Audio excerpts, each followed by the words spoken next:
Hi guys, ആദ്യമേ തന്നെ അരി കണ്ടപ്പോൾ എല്ലാവർക്കും എന്താ കാര്യം എന്നുള്ളത് വേറൊന്നും അല്ല. ഇന്ന് സൺഡേ ഒക്കെ ആയപ്പോൾ ഒരു ബിരിയാണി ഉണ്ടാക്കാൻ തോന്നി. അങ്ങനെ ബിരിയാണി ഉണ്ടാക്കാനായിട്ടുള്ള സാധനങ്ങളാണ് ഇപ്പോൾ നിങ്ങൾ കാണുന്നത്. ഈ ഐറ്റംസ് ഒക്കെ നമ്മൾ ഓൾറെഡി അരിഞ്ഞു വെച്ചു, ചിക്കനൊക്കെ പുരട്ടി വെച്ചു, സവോളയൊക്കെ സെറ്റാക്കി, എല്ലാം സെറ്റാക്കി. എന്നിട്ട് നമ്മൾ ആ ചിക്കൻ അങ്ങോട്ട് വറുത്തങ്ങോട്ട് കോരുന്നു. ആ ചിക്കൻ ഞാനൊരു തിളച്ച എണ്ണയിലേക്ക് ഇട്ട് അങ്ങനെ വറുത്തു. പിന്നെ ആ എണ്ണയിലേക്ക് തന്നെ കുറച്ച് നമ്മൾ ഡെക്കറേഷന് വേണ്ടിയിട്ടുള്ള സവോള നമ്മൾ വറുത്ത് വെച്ചു. എന്നിട്ട് നമ്മുടെ ചിക്കനുള്ള നമ്മുടെ സവോളയും മുളകും മീൻസ് പച്ചമുളകും പിന്നെ നമ്മൾ കറിവേപ്പില എല്ലാം കൂടി ഇട്ടിട്ട് പിന്നെ നമ്മുടെ വെളുത്തുള്ളിയും ഇഞ്ചിയും കൂടെ ചതച്ചതും കൂടി ഇട്ടു. അങ്ങനെ നമ്മളത് മൂപ്പിച്ച് ഇങ്ങനെ ഇളക്കി കൊടുത്തുകൊണ്ടിരിക്കുന്നു. അത് കഴിഞ്ഞ് ഒരുമാതിരി ആയി കഴിയുമ്പോഴത്തേന് നമ്മുടെ മുളക് പൊടി, നമ്മുടെ ചിക്കൻ മസാല, പിന്നെ ഇച്ചിരി ഗരം മസാല, ശകലം പെരുംജീരകപ്പൊടി എല്ലാം കൂടി ഇട്ടിട്ട് ഞാനൊന്ന് മൂപ്പിച്ചു.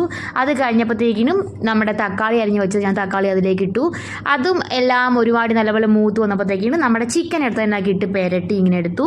എന്നിട്ട് നമ്മളിനി അതിൻ്റെ മണ്ടയിൽ ഡെക്കറേഷൻ പണീന് വേണ്ട കാര്യങ്ങളായിട്ടുള്ള അണ്ടിപ്പരിപ്പ്, പിന്നെ നമ്മുടെ ഉണക്കമുന്തിരിങ്ങ, പിന്നെ ഏലക്ക, ഇത്രയും ഞാൻ നമ്മൾ ഡാൽഡയിലേക്ക് വെച്ചിട്ടെടുത്തു, മീൻസ് വറുത്തെടുത്തു. എന്നിട്ട് നമ്മളിനി നമ്മുടെ ദമ്മ് സെറ്റ് ചെയ്യാൻ പോവാണ്. ആദ്യം നമ്മൾ കുക്കറിലേക്ക് നമ്മുടെ ചിക്കൻ കറി കുറച്ച് വെച്ചു. എന്നിട്ട് നമ്മൾ അതിലേക്ക് നമ്മുടെ വേവിച്ച് വെച്ചേക്കുന്ന കുറച്ച് റൈസ് ഇട്ടു. എന്നിട്ട് നമ്മൾ പിന്നെ അതിനകത്തിലേക്ക് ചിക്കൻ കറി ഒഴിച്ചു. എന്നിട്ട് നമ്മൾ പിന്നെ അതിലേക്ക് റൈസ് ഇടുന്നു. അങ്ങനെ റൈസ് ഇടുന്നു, ചിക്കൻ ഇടുന്നു, റൈസ് ഇടുന്നു, ചിക്കൻ ഇടുന്നു. ഈ പ്രോസസ്സ് തന്നെ നമ്മൾ ചെയ്യുന്നു. ലാസ്റ്റ് നമ്മൾ വറുത്ത് വെച്ചേക്കുന്ന നമ്മുടെ അണ്ടിപ്പരിപ്പും നമ്മൾ ആദ്യം വറുത്ത് വെച്ച് നമ്മളുടെ സവോളയും കൂടെ നമ്മൾ മണ്ടയിൽ ഇങ്ങനെ ഡെക്കറേറ്റ് ചെയ്ത് ഇങ്ങനെ കൊടുത്തുകൊണ്ടിരിക്കുന്നു. ആ ഡെക്കറേഷൻ പണികളെല്ലാം കഴിഞ്ഞപ്പോഴത്തേക്കിനും പിന്നെ നമ്മൾ കുറച്ച് നാരങ്ങ നീരെടുത്ത് അതിൻ്റെ മുകളിലേക്ക് ഇങ്ങനെ നമ്മൾ ഒഴിക്കുന്നു. കുറച്ചൊരു മണത്തിനും കരിക്കും വേണ്ടിയിട്ട് നാരങ്ങ ഒഴിക്കുന്നു.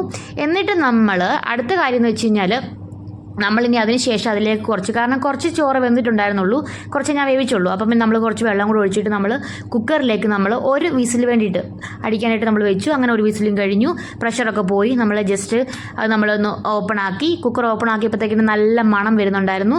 അങ്ങനെ നമ്മളതൊന്ന് ഇളക്കി കൊടുക്കുന്നു. അങ്ങനെ ഇളക്കി കൊടുത്ത് കഴിയുമ്പോഴത്തേക്കിനും നമ്മുടെ ബിരിയാണി ഏകദേശം സെറ്റാകും. ഇങ്ങനെ ആവി പറക്കുന്നത് കൊണ്ടാണ് ക്ലിയർ ആയിട്ട് കാണാത്തത്, മഞ്ഞ് പോലെ ഇരിക്കുന്നത്. അങ്ങനെ നമ്മളുടെ സൺഡേയിലെ ബിരിയാണി ഏകദേശം സെറ്റായിട്ടുണ്ട്.